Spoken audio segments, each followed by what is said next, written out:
정말 우리가 주의 사랑받는 자녀인 것을 믿으세요? 사실 그것만 우리가 현재적으로 누린다면 그냥 살 수 있어요. 그죠? 하나님 말씀 시편 112편 1절에서 10절까지 보도록 합니다. 시편 112편 1절에서 10절까지 한 절씩 교독합니다. 할렐루야, 여호와를 경외하며 그의 계명을 크게 즐거워하는 자는 복이 있도다. 그의 후손이 땅에서 감사하며 정직한 자들의 후손에게 복이 있으리로다. 부와 재물이 그의 집에 있으며 그의 공의가 영구히 서 있으리로다. 정직한 자들에게는 흑암 중에 빛이 일어나나니 그는 자비롭고 긍휼이 많으며 의로우니로다. 은혜를 베풀며 구워주는 자는 잘 되나니 그 일을 정의로 행하리로다. 그는 영원히 틀리지 아니하며 의인은 영원히 기억되리로다. 그는 흉한 소문을 두려워하지 아니하며 여호와를 의뢰하고 그의 마음을 굳게 정하였도다. 그의 마음이 강구하여 두려워하지 아니할 것이라. 그의 대적들이 하는 도움을 마침내 보리로다. 그가 재물을 흩어 빈궁한 자들에게 주었으니 그의 의가 영구히 있고 그의 뿔이 영광 중에 들리리로다. 악인은 이를 보고 한탄하여 이를 갈면서 소멸되리니 악인들의 욕망은 사라지리로다. 아멘. 네, 지난주까지 해서 은혜와 섬김과의 관계에 대해서 우리가 살폈습니다. 그래서 하나님 우리를 구원하시고 기대하시는 삶이 있는데 그 삶을 살기 위해서는 우리가 그걸 해야 된다는 의무감이나 또는 그렇게 살지 못하는 것에서 오는 그런 죄책감을 가지고 그런 삶을 살 수 있는 것이 아니다. 오히려 하나님의 자비를 경험해야 한다라고 하는 것을 이렇게 말씀드렸습니다. 그래서 하나님의 자비로 그리스도 안에서 우리를 받아주시고 우리의 실패에도 우리를 포기하지 않으시고 여전히 우리를 지지해 주시고 또 우리 부족한 섬김에도 불구하고 그를 받아주신 자비로 받아주신다라고 하는 그런 확신, 그런 확신과 또 우리가 부족하지만 그 완전하신 하나님이 그렇게 자비로 대하시기 때문에 그 하나님을 섬길 수 있다라는 그런 확신이 있을 때 우리는 하나님을 기쁨과 감사함으로 섬길 수 있다라고 하는 내용을 이렇게 말씀드렸습니다. 오늘부터는 이제 은혜와 선한 행위와의 관계에 대해서 살펴보도록 합니다. 우리는 지금까지 이제 거의 이제 다 이제 맞춰가는데 지금까지 우리가 하나님께서 우리를 옳다고 인정해 주시고 우리를 받아주시는 것은 우리의 행위에 근거하지 않고 오직 그리스도의 대속에 근거한 하나님의 은혜로 말미암는 것이다라고 하는 것을 여러 번 반복해서 말씀드렸습니다. 오늘 또 우리가 오전에도 말씀드렸던 바이기도 하죠.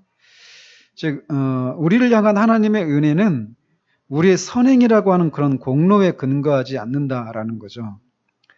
그래서 이런 복음은 거듭되는 실패로 인해서 자신이 정말 이렇게 실패하는데 내가 과연 정말 하나님이 인정해 주신 사람인가 이런 생각을 가지고 있거나 또는 어떤 큰 그런 죄악을 저질러서 고통 가운데 있는 사람에게는 이런 말씀은 정말 복된 소식으로 들리죠.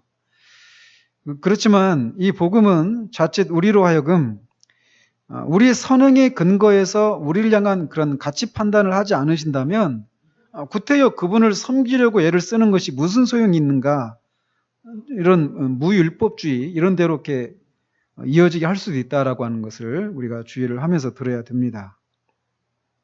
그래서 우리의 의가 완전하신 하나님 앞에서 더러운 옷과 같아서 우리의 의에 의해서 우리를 받아주시고 받아주시는 것이 아니라면 즉 우리의 의가 하나님께 아무런 영향을 주지 않는다면 우리가 이 땅에서 하나님을 위해서 눈물을 흘리고 땀을 흘리고 탄식하는 것이 다 무슨 소용이 있는가? 또 하나님을 위해서 여러 가지 고통을 감수하고 때로는 세상으로부터 이상한 사람 취급받고 주님을 위해서 헌신하는 삶이 다 무슨 소용이 있는가? 순교자들은 다 그러면 헛된 그런 죽음을 죽은 것인가? 이런 생각을 할 수 있단 말이죠. 이런 질문에 생각이 없는 번영신학자들은 그렇게 해야 하나님으로부터 복을 받을 수 있지 이렇게 쉽게 대답할 수 있을지 모르겠어요. 그리고 그들이 그런 생각들을 갖고 있죠, 실제로. 그러나 이 질문은 그렇게 단순한 질문이 아니다라는 거죠. 이것은 우리의 선행이 하나님의 은혜와 어떻게 병립할 수 있는가, 이런 문제를, 그런 문제라는 거죠. 더군다나 하나님이 우리의 선행의 근거에서 우리를 받아주시거나 우리에 대한 가치 판단을 하지 않으신다. 이런 것 때문에 우리가 선행하는 것이 무슨 의미가 있는가, 이런 질문을 가질 수도 있을 뿐더러 또 한 가지는 우리가 하는 행동, 인간의 행동은 얼마 가지 않아서 잊혀지게 되어 있다는 겁니다. 우리는 죽음의 지배에서 벗어난 사람들이지만 여전히 이 세상에는 죽음이 존재하죠.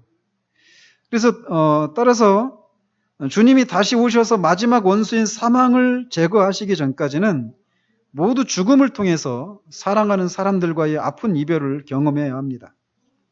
우리 중에는 이미 부모님을 여인분들도 계시고 어떤 이런저런 종류의 가까운 사람들과의 그런 사별의 아픔을 겪은 분도 계십니다. 인간이 겪는 고통 중에 가장 큰 고통이 이 사별의 고통이에요. 그런데 우리가 이렇게 사랑하는 사람을 떠나보내고 얼마의 시간이 지나면 사랑하는 사람들에 대한 기억들이 점점 우리에게서 사라진다라는 거예요. 그들의 얼굴이나 목소리, 그가 좋아했던 장소나 일들, 그와의 이런저런 추억들, 그가 즐거워했던 음식이나 취미, 또 그와 함께했던 아름답고 고통스러운 어떤 그런 기억들, 이런 것들이 시간이 지나면 점점 희미해져서 우리는 그가 없는 세상에 익숙해져 간다라는 거죠. 우리 인간의 기억이 그래요. 이걸 확장하면 그가 아무리 이 세상에서 뛰어난 업적을 이룬 사람이라고 해도 사람들의 기억에서 언젠가는 사라지고 만다라는 겁니다. 자신이 이 땅에서 이룬 것들이 영원히 기억되기를 바라지만 시간은 그것을 허락하지 않아요. 그래서 전두도 기자는 이전 세대들이 기억됨이 없으니 장래 세대도 그 세대들과 함께 기억됨이 없으리라, 이렇게 말하는 거죠. 그래서 우리가 이 땅에서 행한 선한 행동이라고 하는 것을 그 선한 행동에 의해서 우리 자신을 향한 가치 판단을 하지 않으시는 그런 것 때문이라도 우리가 선행을 하는 것이 무슨 의미가 있는가, 이런 질문을 가지기도 하지만, 이렇게 우리의 행동이라고 하는 것, 우리의 인간이라고 하는 그런 존재가 갖고 있는 그런 한계 때문에 언젠가는 인간이 하는 모든 행동들이 다 잊어먹게 돼 있는데, 이런 것이 정말 영원하신 하나님 앞에서 무슨 가치가 있는가라는 거죠.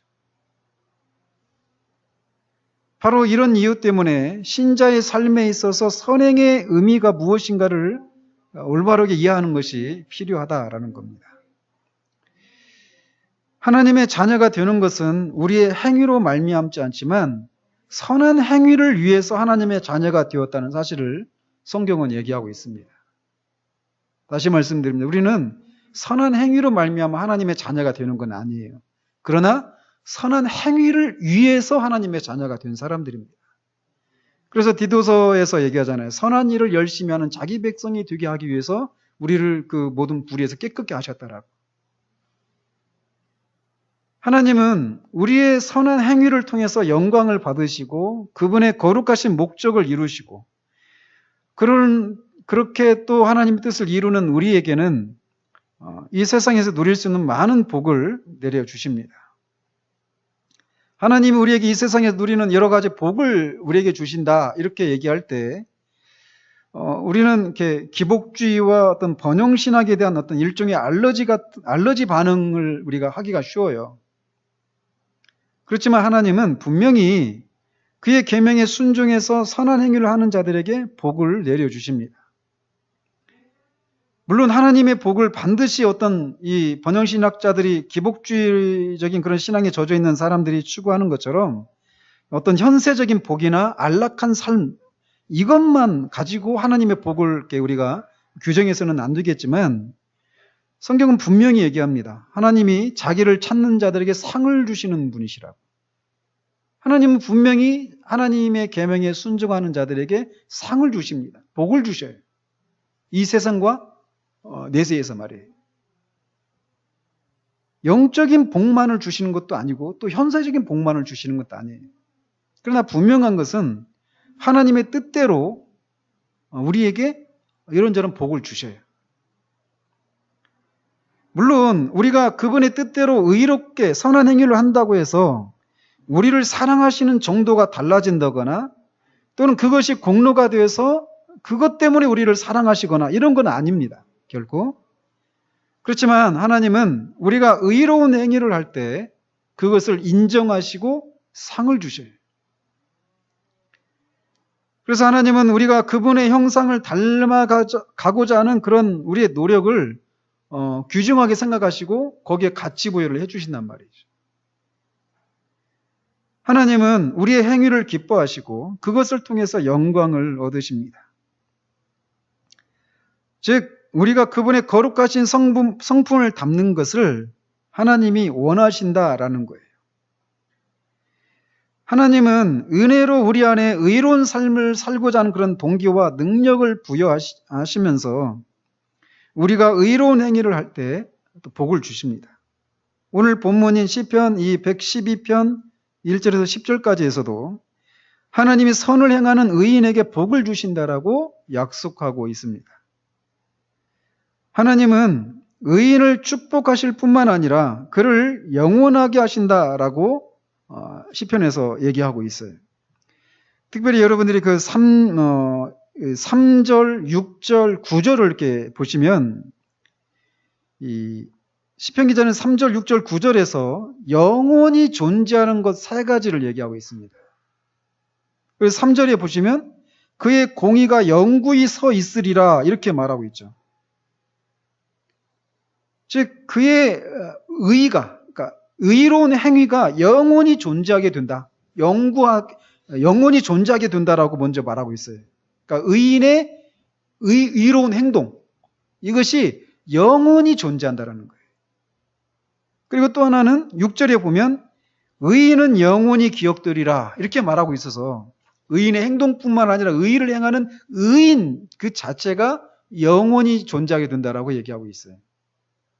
그리고 9절을 이렇게 보시면 그의 의가 영구히 있고 그의 뿔이 영광 중에 들리리로다 이렇게 말하고 있습니다. 그래서 여기서 뿔이 들린다라고 하는 것은 구약에서는 뿔은 권세와 영광을 상징합니다. 그러니까 뿔을 들린다. 그러니까 권세와 영광을 부어주신다 이런 의미예요. 그래서 하나님께서 선을 행하는 의인을 돌보신다 이런 의미라는 거죠. 이렇게 이 세 가지 것, 의로운 행동, 의인, 그 다음에 하나님의 그런 의로운 돌보심, 이런 것이 영원히 존재한다. 이렇게 얘기하고 있는데, 오늘은 그 중에 이제 첫 번째 것인 의로운 행위가 영원히 존재한다라고 하는 것이 무엇을 의미하는지에 대해서 살펴보도록 합니다.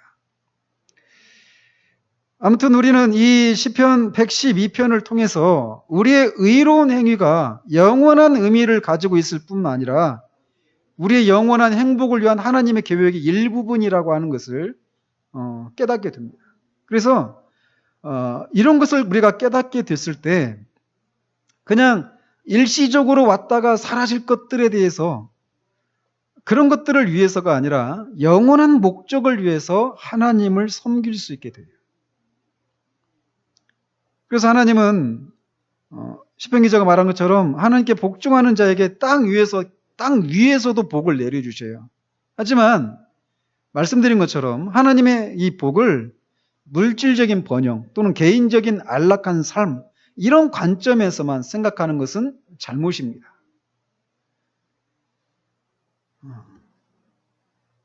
하나님의 성령으로 인해서 마음이 새롭게 된 사람들은 자신의 이익과 즐거움 또 필요할 때에는 생명이 희생되더라도 하나님의 뜻을 우선적으로 성취하고자 합니다. 한 사람이 구원을 받았다라고 할 때 그것은 여러 가지 모습으로 나타나게 됩니다. 오전에는 율법에 대한 태도에 대해서도 이렇게 그런 나타나는 증거들에 대해서 한번 말씀드렸는데 그런 증거들 중에 하나는 뭐냐면 그의 삶의 목적이 자신의 뜻이 아니라 하나님의 뜻이 이루어지는 것에 있다라는 거예요. 그가 진짜 구원받은 사람이라면. 하나님의 뜻이 이루어질 수만 있다면 어떤 고난이라도 감수하겠다라고 하는 것이 구원받은 사람들에게서 나타나는 궁극적인 모습이에요. 물론 이렇게 자신의 뜻이 아니라 하나님의 뜻이 이루어지다라고 이렇게 순종의 외침과 그런 순종의 행동으로 이어지기 전까지 때로는 갈등과 치열한 투쟁의 과정을 거치기도 합니다. 그래서 궁극적으로는 하나님의 뜻이 이루어지다. 여기 이 지점에 도달한단 말이에요. 구원받은 사람은. 그래서 심지어 우리 주님, 죄 없는 완전한 인간이셨던 우리 주님마저도 우리의 구원을 위한 마지막 순간에 겟세마네 동산에서 땀이 피가 되도록 싸우잖아요. 할 수만 있으면 이 잔이 내게서 지나가기를 원합니다. 그러나 결국은 내 뜻대로 마시고 아버지의 뜻대로 이루어지기를 원하나이다. 이렇게 말씀하시잖아요. 그러니까 우리 주님마저도 그런 갈등이 있었단 말이에요. 투쟁이 있었다는 거예요. 궁극적인 순종의 그 지점에 도달할 때까지. 그렇기 때문에 우리에게도 신자들에게도 때로는 이 하나님의 뜻이 아니라 자신의 뜻대로 막 살려고 하는 이런 것과의 그런 싸움이 있어요. 우리 안에서 갈등이. 우리가 로봇가 아니란 말이에요. 그러나 결국은 하나님의 뜻이 이루어지는 하나님의 뜻에 굴복하는 거기로 가게 돼 있어요. 구원받은 사람에게는. 그리고 그렇게 그 하나님의 뜻에 복종할 때 하나님은 반드시 복을 주신다라는 거예요. 근데 그 복이 거듭 말씀드리지만 현세의 복으로 나타날 수도 있고 그렇지 않을 수도 있어요. 그래서 히브리서 저자가 막 얘기하잖아요. 믿음으로 사자들의 입을 막기도 하고 불의 세력을 멸하기도 하고 칼날을 피하기도 한 이런 사람들이 있어요. 믿음으로 순종했더니 막 그렇게 막 다니엘 같은 경우는 사자 입을 막잖아요. 그죠? 다니엘 세 친구들이 막 불 속에 던져졌는데도 구해져요. 그런 방식으로도 그런 것도 복이죠. 그런데 또 똑같은 성경에서 어떤 사람들은 하나님의 뜻에 순종했는데 막 돌 맞아 죽기도 하고 톱에 켜서 죽기도 하고 굶어 죽기도 하고 그런 고난을 받기도 한단 말이에요. 그런데도 불구하고 그들이 복을 받은 자들이라고 얘기한단 말이에요. 그러니까 그들도 분명히 하나님으로부터 복을 받은 사람들입니다. 하나님의 뜻에 순종했는데 복을 받았는데 어떤 사람은 어떤 현세의 복과 어떤 형통의 복을 받아요. 우리가 원하는. 그러나 어떤 사람은 복을 받았는데 우리가 보기에는 저게 복이야? 싶은 그런 삶의 모습으로 살기도 한다라는 거예요. 그러나 분명한 것은 다 성경은 두 가지 모습을 다 복이라고 얘기한다라는 것이죠. 그렇기 때문에 하나님의 그 뜻대로 순종하는 이 하나님의 자녀들이라 하더라도 하나님의 뜻에 순종할 때 분명히 복을 주시는데 그들이 이 세상을 살아가면서 이런저런 고난을 받게 된다라는 겁니다. 그래서 실제로 보시면 시편 기자가 이렇게 뭐라고 말하냐면 하나님의 영원하신 뜻을 이루기 위해서 때로는 이 땅에서의 그런 안락함을 버려야 할 때도 있기 때문에 우리로 하여금 어떤 일시적인 그런 복을 얻고자 하는 마음으로 복종해서는 안 된다라고 얘기하고 있어요. 즉 성경은 어디에서도 땅 위에서의 보상을 절대적으로 약속하고 있지 않다라는 겁니다. 따라서 우리는 물질적인 번영을 삶의 우선적인 목적으로 삼아서는 안 됩니다. 복종에 대한 보상으로 항상 물질적인 축복만을 생각한다면 복종은 하나님께 드리는 뇌물로 변절될 수 있고 그거는 결국 헌신은 불가능하게 되는 거죠. 이런 것은 모든 이교의 특징입니다. 그러나 불행하게도 오늘날 이 기독교가 이런 모습으로 전락한 것을 부인할 수가 없어요. 모든 이교는 자신에게 복이 임하고 또 화가 임하지 않도록 하기 위해서 신이 요구하는 그런 삶을 삽니다. 그래서 신과 인간 사이에 이 중개자가 있죠. 일종의 그 무당, 그죠? 그런 중개자를 두고 신을 만족하기 위해서 순종을 해요. 복채를 내거나 뭐 굿을 하거나 이런저런. 그래서 이렇게 이 신과 인간 사이의 중간에 있는 그런 매개자들을 뭐 무당과 같은 그런 존재를 샤먼이라고 하잖아요. 샤먼. 그런 전체적인 그런 종교를 샤머니즘 이렇게 부르는 겁니다. 근데 오늘날 기독교에서 목사들이 이렇게 샤먼과 같은 역할을 하는 경우가 있다라는 거예요. 그러나 온전한 기독교에 있어서 신앙의 해규는 개인적인 유익을 위한 거래가 될 수 없습니다. 내가 이렇게 하면 하나님이 저런 복을 주시겠지. 뇌물의 성격을 가지고 순종하는 이것은 온전한 기독교에서는 용납할 있을 수가 없는 그런 모습이라는 거죠. 그러므로 하나님의 영원하신 뜻을 깨달음으로써 선행에 지니는 그런 의미, 바른 그런 축복을 바르게 이해하려면 하나님이 영원하리라고 약속하신 이 세 가지, 의로운 행위, 의로운 사람, 의로운 돌보심, 이것이 무엇을 말하는 것인지를 바르게 이해하는 것이 필요하다라는 겁니다. 그래서 오늘은 이제 의로운 행위가 영원하다. 이것이 무엇을 의미하는가? 이것만 살피자라는 겁니다. 시편 기자는 선을 행하는 의인에 대해서 그의 의가 영구하리라, 그의 공의가 영원하리라 이렇게 얘기하고 있습니다. 이것은 정말 아까도 말씀드렸지만 인간이 하는 행위는 언젠가는 다 잊혀지게 되어 있다라고 하는 것을 생각할 때 우리가 하는 그 의로운 행위가 영원히 존재한다 라고 하는 것은 엄청난 그런 약속입니다. 이 세상에서 영원할 수 있는 것이 무엇이 있을까요? 저는 제 아내한테 이런 고백은 한 번도 안 해봤어요. 내가 당신 영원히 사랑해. 근데 우리 막 서로 사랑할 때 영원히 사랑할게. 영원히 당신만을 사랑할게. 이런 얘기 하잖아요. 영원히 사랑할 수 있습니까? 그럴 수 없어요. 언젠가는 시들해지죠. 또 얼마나 큰 업적을 쌓으면 그의 행위가 영원할까요? 저는 스포츠를 좋아하는데 각종 스포츠에는 역사에 남을 만한 기록들이 있습니다. 그러나 시간이 지나면 그 기록들은 누군가에 의해서 새롭게 갱신되고 그 전까지 기록을 보유하고 있었던 사람들은 역사 속에서 사람들의 기억 속에서 사라지고 말아요. 사람들은 자신들이 쉽게 잊혀지지 않기를 원하죠. 영원히 사람들 속에서 기억되기를. 작은 공동체 안에서도 자신이 영원히 기억되기를 바라죠. 그래서 내가 그 공동체를 떠났는데 시간이 흐른 다음에 나를 잊어버렸다. 그걸 느낄 때 우리가 서운함을 느끼잖아요. 그죠? 다 그렇게 영원히 사람들 속에서 잊혀지지 않기를 바라는 마음이 있어요. 조용필의 그 노래도 있죠. 킬리만자로의 표범. 내가 산 흔적일랑 남겨둬야지. 그 가사가 있거든요. 노래를 부를 수는 없고. 근데 이것이 모든 사람들의 소망이에요. 그래서 고대 역사를 주름 잡았던 군주들은 거대한 건물들, 스핑크스나 피라미드 이런 것들. 그런 유적들을 통해서 자신의 업적이 곧 대대 영원토록 기억되고 칭송받기를 바랍니다.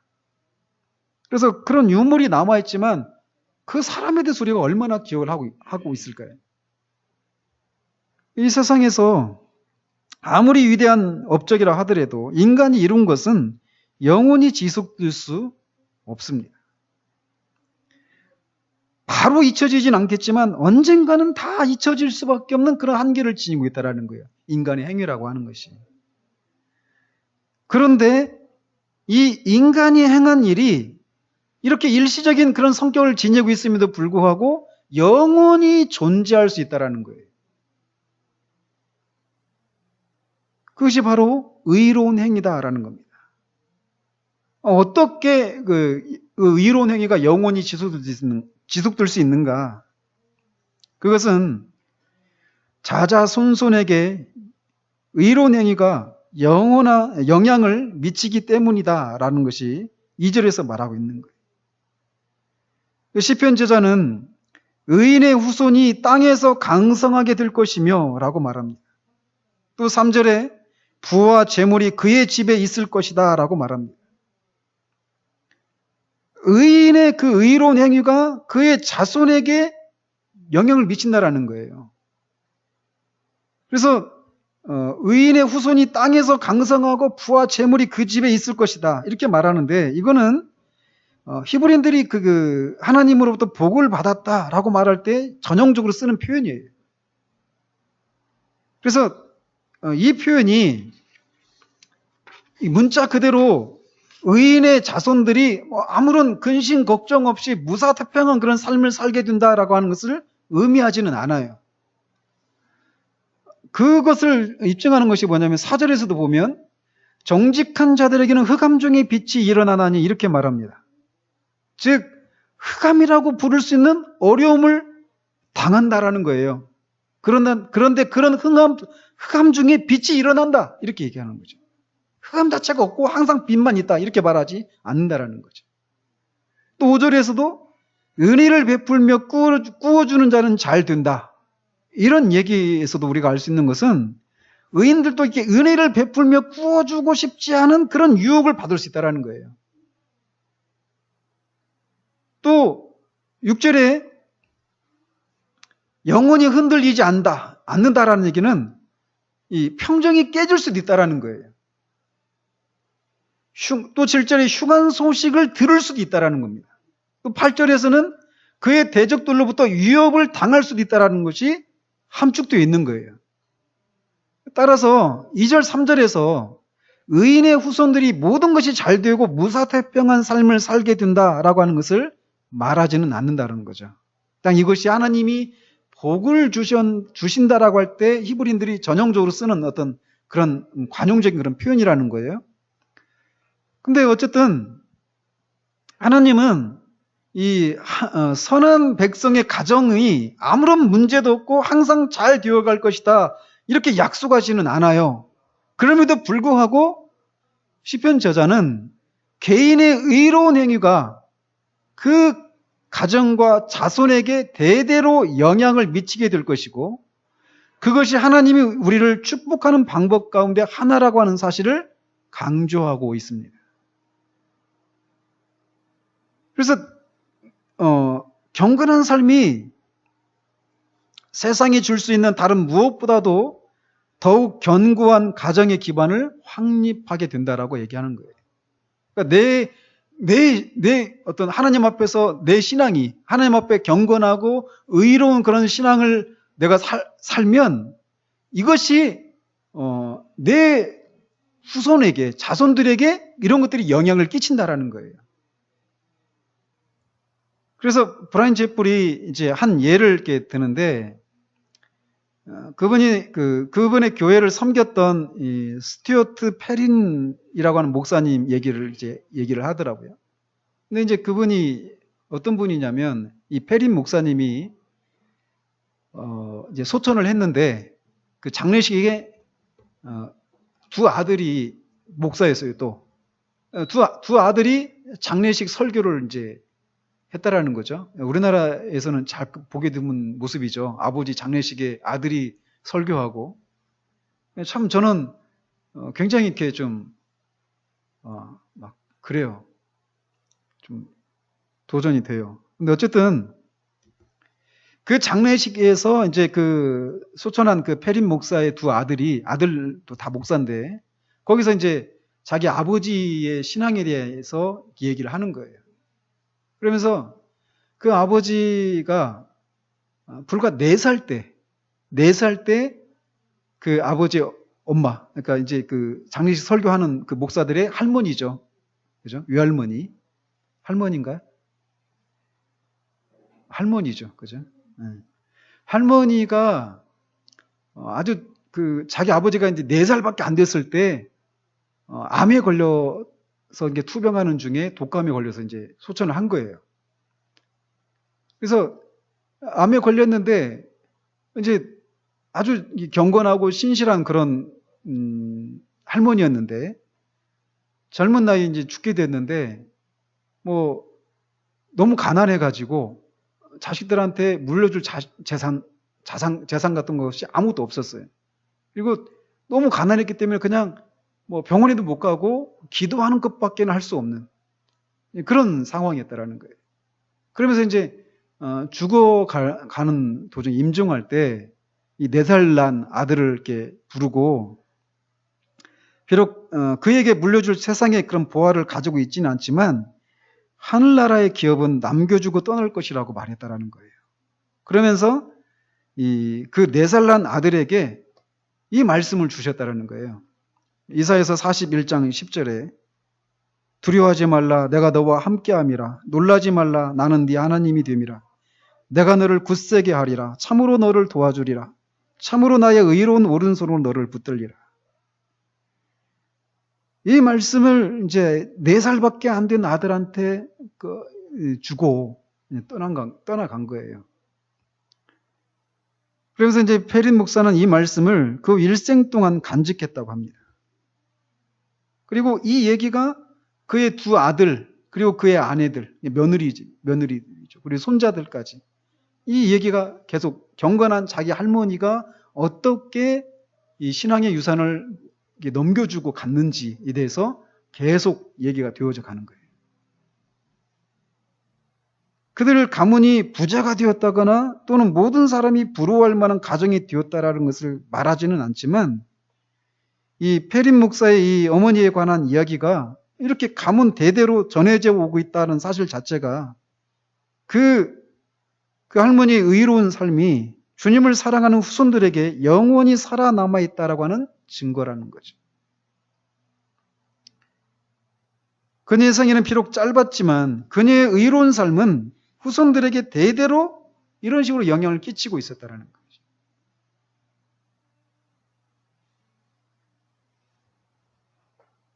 우리가 삶에서 행하는 일들은 거의 모두 그냥 일시적인 의미만을 가지고 있을 뿐입니다.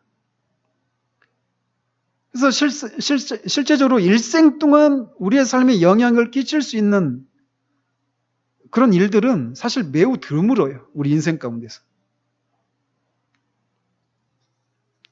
따라서 자녀들에게 신실한 신앙을 전수하기를 원하는 사람들에게 하나님께서 의로운 행위가 자손 3, 4대까지 영향을 끼치게 될 것이다, 이렇게 약속해 주셔도 이건 참으로 놀라운 일이란 말이에요. 그냥 우리 생애 한 세대도 영향을 끼치는 일이 그렇게 많지 않은 터에 자녀들 3, 4대까지 그런 영향을 끼치게 될 것이다, 이렇게 약속해 주신다라면 그건 또 놀라운 은혜란 말이에요. 놀라운 약속이란 말이에요. 그런데 하나님은 의로운 행위가 단지 몇 세대만 영향을 끼치는 것이 아니라 자손 만대, 곧 영원히 계속될 것이라고 약속한다는 거죠. 이것은 하나님의 은혜입니다. 인간의 노력으로는 도저히 이런 일들을 이룰 수가 없어요. 이런 은혜를 우리가 깨달을 때 우리는 축복의 증거라고는 내가 정말 하나님께 복을 받은 사람인가 라고 하는 그런 생각을 할 수밖에 없는 그런 힘든 순간에도 거룩한 삶을, 경건한 삶을 살고자 하는 마음을 갖게 된다는 거예요. 그렇지 않겠어요? 내가 하나님 앞에서 의롭고 거룩한 삶을 살아가는 것이 내 자손 만대에까지도 선한 영향을 끼친다, 이런 생각할 때 우리가 그렇게 살 수 있는 용기를 갖지 않겠어요?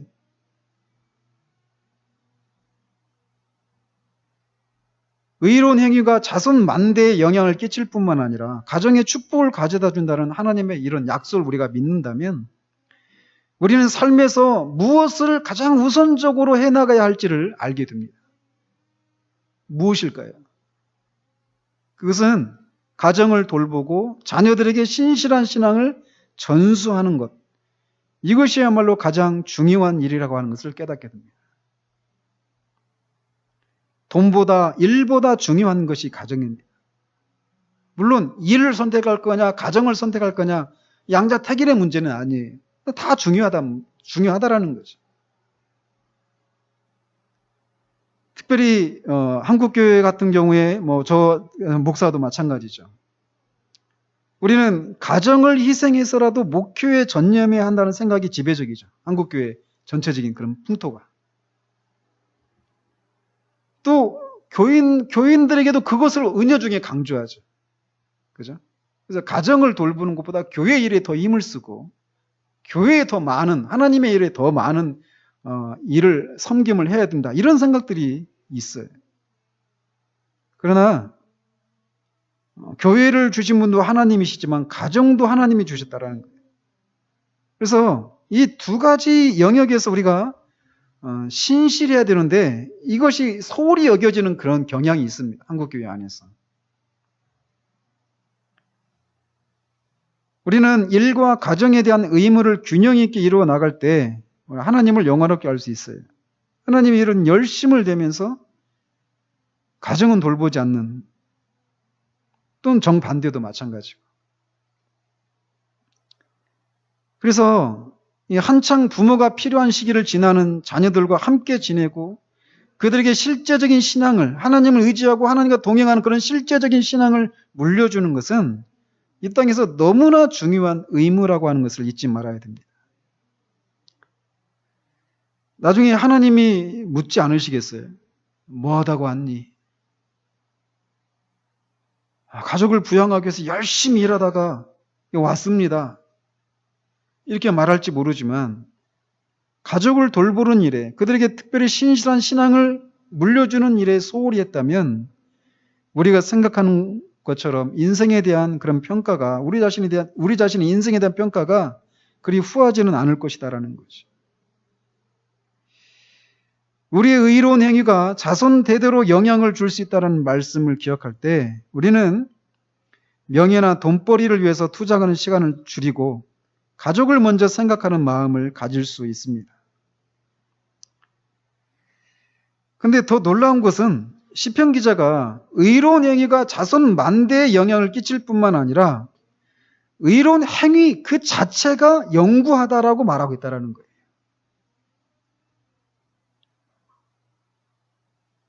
그 행위가 자손 만대에 영향을 끼친다. 이건 어느 정도 우리가 이해할 수 있겠지만 의로운 행위 자체가 영구하다. 이게 무슨 말인가라는 거죠. 이 말은 한 사람의 의로운 행위가 하나님의 영원하신 뜻 가운데서 서로서로 영향을 주고받아서 하나님의 뜻이 이루어지도록 한다라고 하는 것을 의미합니다. 우리 개인의 삶이라고 하는 것도 수없이 많은 크고 작은 일들이 씨줄과 날줄처럼 얽혀서 우리 인생이 펼쳐지잖아요. 그런 것처럼 하나님의 일도 시간 속에서 행해지는 우리의 모든 크고 작은 행위들이 서로 영향을 주고받는 그런 과정을 통해서 이루어져 간다라는 거예요. 우리의 하는 행위가 시간 속에서 사라져버리는 것이 아니라 그것이 영원하신 하나님의 뜻을 이루는데 기여한다라는 거죠. 그래서 그렇게 해서 우리의 의로운 행위가 영원 속에서 의미가 있게 된다라는 겁니다. 어떻게 그렇게 되는지 우리는 알 수 없어요. 그러나 우리가 하나님 앞에 서면 우리는 우리가 그냥 잊어버렸던, 우리도 내가 그런 걸 했나? 생각할 수밖에 없는 그런 아주 작고 사소한 그런 행위들, 그런 것을 하나님이 사용하셔서 영원하신 하나님의 뜻을 이루신다라고 하는 것을 보게 될 거라는 거죠. 따라서 아무리 작은 행위라도 그것이 하나님의 영원한 계획 속에 포함되었다는 사실은 삶에서 이루어지는 작은 일 하나하나가 얼마나 중요한 것인지를 깨닫게 하고 이것은 우리의 가치관을 완전히 뒤집어 놓는 것이 됩니다. 어떻게 그럴 수 있을까요? 그것은 우리가 충분히 알 수는 없습니다. 그러나 아마도 그런 우리가 다른 사람을 위한 어떤 사랑의 행위가 상대방은 물론 나에게도 뭔가 변화를 가져다 준다는 점에서 어떤 영원한 의미를 지니고 있다라고도 할 수 있을 겁니다. 우리가 땅 위에 사는 한 우리가 행하는 어떤 작은 친절이나 어떤 용기 있는 행위들, 근데 그 행위들이 때로는 사람들이 알아주지도 않고 심지어는 잘못 오해하는 경우도 있을 수 있어요. 그런데 그런 행위들이 하나님의 영원한 계획 속에서 어떤 영향들을 주고 그것을 통해서 하나님의 일이 이루어지게 하도록 하셨다라는 거예요.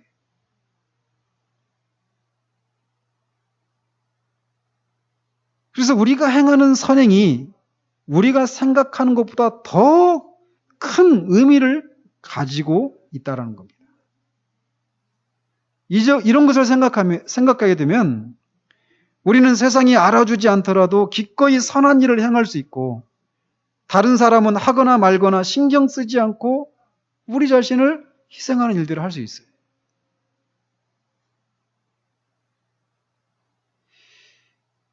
따라서 우리의 행위가 영원한 의미를 갖는다라고 하는 사실을 아는 순간 우리는 세상의 인정을 받기보다는 하나님의 뜻을 위해 사는 삶을 선택하게 됩니다. 근데 우리의 삶을 보십시오. 실제로. 우리 한 주간의 삶을 보십시오. 뭔가 여러분들을 막 뒤집어지게 만드는, 또는 막 흥분하게 만드는 어떤 큰 일들이 있었습니까? 대부분 우리의 삶이라고 하는 것이 아주 작고 사소한 일들의 연속이에요. 그죠? 맨날 똑같은 이 가족들. 아이들하고 지지고 볶고 하는. 직장에서 하는 일들. 늘 똑같은 일입니다. 거의 대부분. 그래서 우리 삶은 화려하고 늘 우리를 흥분시키는 그런 일들은 그렇게 많이 일어나지 않아요. 대부분의 삶은 정말 아무런 일도 일어나지 않는 것처럼 보여집니다. 개인적인 얘기를 해서 죄송하지만, 교회를 개척하고 나서 가장 힘든 게 뭐냐면, 아무것도 일어나지 않는 것 같은 상황 속에서 하나님이 기뻐하시는 일을 하는 거. 이게 쉬운 일이 아니더라고요.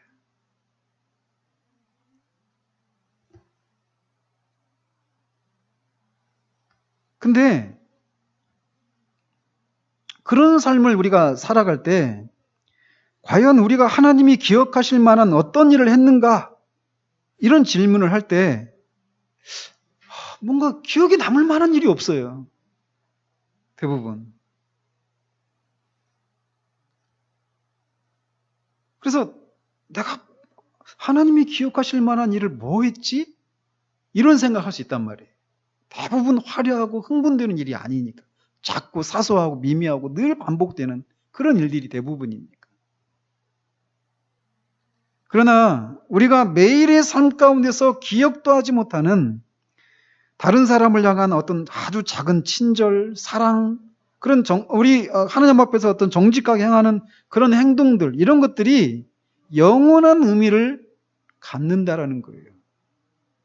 그것을 알 때 우리는 용기를 내어서 아무도 알아주지 않는, 별로 가치가 없는 것 같은 그런 작은 일에도 노력을 기울이게 된다는 거예요. 그렇지 않겠어요? 따라서 신자는 그 삶이 그리 화려하지 않고 뻑적지근하고 스펙타클한 어떤 그런 삶이 아니어도 그런 속에서도 마음에 항상 그런 미소를 간직하고 이 세상을 살아갈 수 있다는 거예요. 왜 그렇게 못 사느냐? 이 생각을 못 하니까 그래요. 우리의 이 현재의 이 삶 속에서 일어나는 내가 행하고 있는 그런 행위들 속에 하나님이 기뻐하시는 그런 의로운 행위라고 하는 것들이 그다지 그런 것들이 우리의 삶에 어떤 그런 만족과 기쁨을 주지 못하는 것은 이런 것들이 영원히 하나님이 기억하신다. 이런 것과 연결해서 생각을 하지 못하기 때문에 내가 이렇게 한들 무슨 의미가 있나 하면서 그냥 용기를 잃어버리게 된다는 것이죠. 그러나 세상은 알지 못하더라도 하나님은 우리의 사랑과 희생의 행위를 영원히 기억해 주신다라고 하는 것을 알 때 우리는 우리의 삶이라고 하는 것이 늘 영원과 잇대어 있구나라고 하는 것을 알게 된다는 거예요. 그래서 사도 바울은 고린도 교인들에게 그러므로 내 사랑하는 형제들아 견실하며 흔들리지 말고 항상 주의 일에 더욱 힘쓰는 자들이 되라. 이는 너희 수고가 주 안에서 헛되지 않은 줄 알미라 라고 권면하는 겁니다. 우리의 수고가 주 안에서 헛되지 않는다라고 하는 것을 알게 될 때 내가 하고 있는 일의 가치가 그렇게 소중하구나, 영혼 속에서 기억되는구나, 이것을 알 때 우리가 용기를 내서 하지 않겠어요? 그죠? 세상은 알아주지 않아도 영혼 속에서 기억되는 행위라면. 우리는 의가 영원하다라고 하는 이 하나님의 약속을 믿고 그분이 우리의 모든 노력과 희생을 알아주신다는 사실을 확신함으로써 항상 기쁜 마음으로 이 세상을 살아가야 합니다. 그러니까 우리 삶의 모습이 이래야 돼요. 그래야 물으러 온단 말이죠. 도대체 뭐 믿고 그렇게 살아? 말할 때. 그렇게 하면 주님의 기쁨이 우리에게 찾아오고 우리는 힘을 얻어서 더욱더 그분에게 순종하는 삶을 살게 됩니다. 그래서 우리가 집에서도 그렇고 직장에서도 그렇고 오가면서 많은 어떤 불쾌한 일들도 겪을 수도 있고 그럼 많은 사람들을 만나기도 하잖아요. 근데 그런 속에서 우리가 행하는 어떤 작은 친절들 또는 때로는 손해 이런 것을 하나님을 생각하고 하나님을 위해서 하나님이 기뻐하시니까 이렇게 한다라고 하는 그런 행동들을 할 때 그리고 그것은 너무 작아서 우리도 잊어먹어요. 내가 했나? 이렇게 생각될 정도로. 그런데도 하나님은 그것을 기억하신다. 영원히. 이것을 생각할 때 우리는 이 몸이 건조한 것 같은 아무도 알아주지 않는 때로는 사람들로부터 오해를 받기도 하는 손해를 보는 것 같은 그런 속에서도 기쁨을 유지하며 살아갈 수 있게 된다는 거예요. 한번 그런 시각으로 우리의 삶을 한번 보십시오. 우리 아이들에게, 내 남편에게, 아내에게, 우리 부모님에게, 우리 주변의 사람들에게. 놀라지 않습니까? 우리는 그거 다 볼 수가 없죠. 어떻게 그것을 하나님이 사용하시는지. 그러나 분명한 것은 하나님께서 그의 공의가 영구히 서 있으리라 라고 약속하신다는 거예요.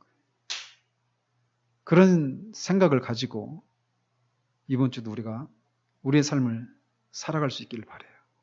똑같은 일이지만 이 의로운 행위, 하나님이 인정해 주시는 이 행위가 영원히 존재한다. 그리고 이것이 자손들에게 그 영향을 끼치는 방식으로 또 역사한다. 이런 생각을 하면서 우리가 결코 작은 삶을 살고 있는 사람이 아니라고 하는 것을 알고 살아가기를 바랍니다. 기도하겠습니다. 하나님 아버지, 우리의 눈을 열어서 영원을 볼 수 있는 은혜를 허락해 주시옵소서. 영원과 잇대어서 우리 시간 속에서 살아가는 삶의 모습을 볼 수 있는 통찰들을 주님 허락해 주시기를 원합니다. 하나님이 의로운 행위가 영구히 있을 것이다라고 말씀하시는 그 말씀이 의미하는 것이 무엇인지를 우리가 곰곰이 생각하고 우리의 그런 신실하고 경건한 그런 신앙의 유산들이 자손 만대에 영향을 끼친다라고 하는 이것을 생각하면서 아이들에게 또 자녀들에게 우리의 신앙을 전수하는 것들을 정말 가볍게 생각하지 않게 하시고 또 하나님이 그런 의로운 행위가 영원히 존재하게 된다라고 하는 그 행위들을 우리가 어떻게 하나님이 사용하셔서 하나님의 영원하신 뜻을 이루는지 우리는 다 알 수 없지만 우리도 잊어먹고 있는 아주 작고 미미한 그런 삶이라 할지라도 그것이 하나님을 위한 의로운 삶이라면 하나님은 그것을 사용하셔서 하나님의 영원하신 뜻을 이루시는 데 사용함으로 우리의 작고 미미한 삶들이 영혼 속에서도 의미가 있는 삶이 된다는 사실들을 우리가 기억하고 우리의 날들을 정말 의미와 가치를 발견한 사람처럼 그렇게 살아갈 수 있도록 주님 도와주시기 원합니다. 아무것도 일어나지 않는 것 같은 그런 속에서도 아무것도 일어나지 않는 것이 아니라 그 속에서 행하는 우리의 작은 그런 친절과 의로운 행위들이 하나님 앞에서 영원히 기억될 수 있다는 것을 기억하고 작은 것을 가볍게 생각하지 않고 소중하게 생각하며 그렇게 우리의 날들을 살아갈 수 있도록 이 한 주도 주님 붙들어 주시기를 원합니다. 예수 그리스도 이름으로 기도합니다. 아멘.